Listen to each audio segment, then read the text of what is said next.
For example, some of you brought up George Floyd in the chat, and I saw that. But it's interesting to me that the George Floyd conversation was one that you started having because you had permission. If white folks had never decided to put George Floyd on TV, you wouldn't have been talking about him. And the reason I know that you wouldn't have been talking about him is because there's kids that die in Chicago every week, and you don't talk about none of that.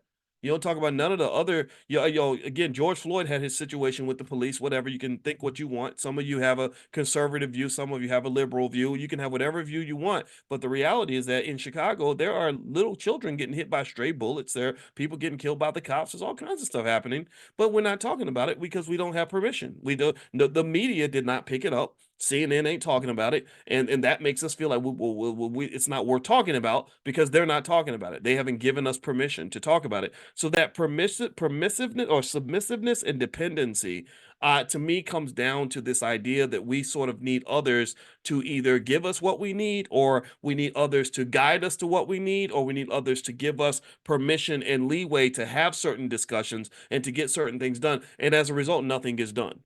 As a result, we sit and we say, what's wrong with our neighborhoods?